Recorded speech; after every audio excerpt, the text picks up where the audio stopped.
Really Story eerie begins feeling. about 5 years ago. I was 19. Me and two of my buddies were out here about 1 o'clock in the morning. And we're sitting out here. We didn't have a fire going, but we were just chilling. And we start hearing a rustling in the woods there. And one of my friends goes, "Mark, what's that?" I said, "Oh, it's probably just the wind." And we hear it again. And it sounds like something, scurrying in there, moving around. And they're like, "Mark?" And I'm like, "Probably just a raccoon or something, don't worry about it." We're, sitting there a few more minutes. Start hearing it again. And it's starting to sound more and more like it's not a animal, it's a two-footed person. Just the way that the weight, 2 footsteps on the leaves, it sounds like a person, not an animal. Not a 4-footed person, nothing like that. 4-footed animal. Right. It sounds, Thanks, God. Thanks. the point is, it sounds like a 2-footed person moving around, and so I'm starting to get a little apprehensive. He's breaking out the SAT word.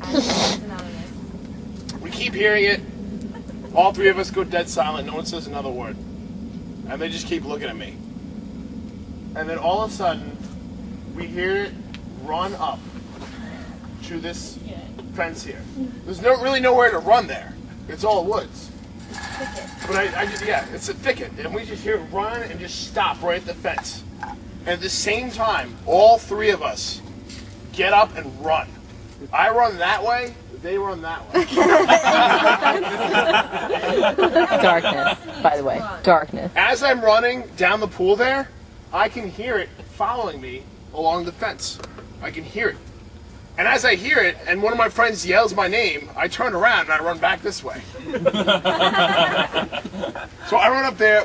All three of us literally sprint up there where I was living at the time, that little house. And we get there, we sit, my two friends sit on the couch, and I close, I kind of, I don't really close the door, I just kind of shut it, well, not shut it, but I just kind of leave it slightly ajar, not thinking.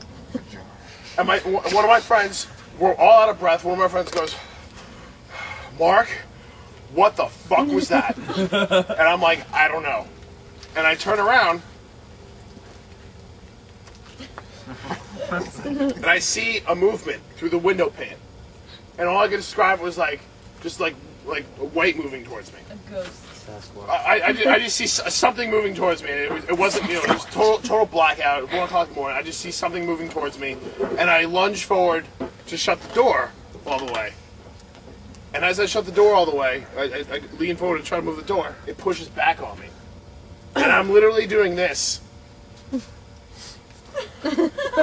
for about 7 seconds before I finally get the door closed and lock it. Exactly 7. Mm-hmm. And that's pretty much the end of the ghost story. However, every time I have new people over my house, I tell this story. And so I guess last summer, I'm telling this story, and Kevin gets up and comes over to me after I'm done with the story. He's like, "Mark, I didn't want to say anything to you before, but when I was a child, I could see spirits." Did you say the word spirits? I may have used that word. Let him describe that. Spirits, ghosts. You can have his commentary in a minute. And he says, I didn't want to say anything, but every time that I've been to your house, I've felt the presence of a spirit.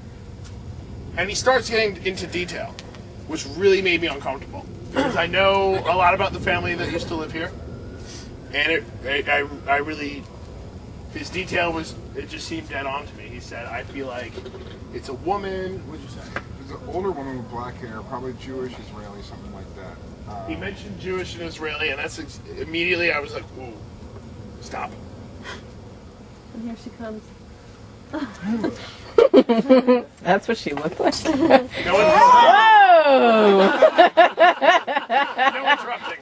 Are you afraid of No the dark? interrupting. And there she is. You set the side on fire. Go on, Mark. He gets dead on. He's like, "I feel like she died in the early 50s or late 40s, and In the house? he didn't say. I don't recall, but There's more.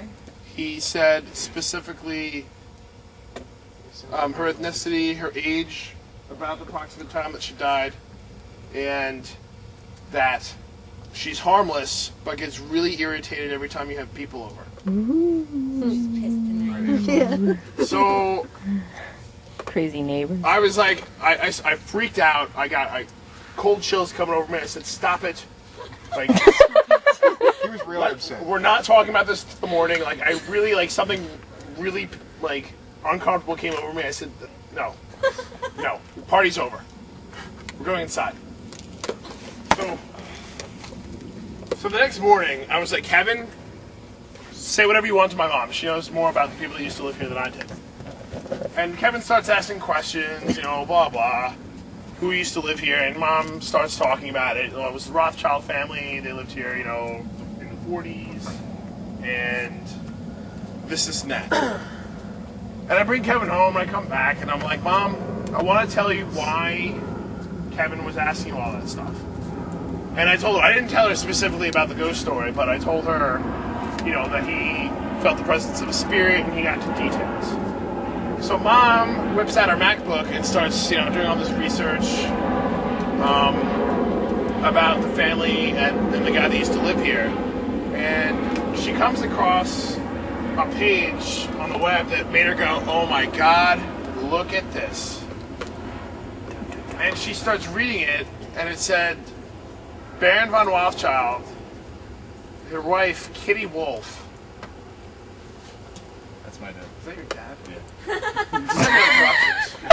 Did Did you Keep fail? going, Mark. Did you fail public speaking at Charlotte? Come on, I only have 10 minutes left. Died in like 1947.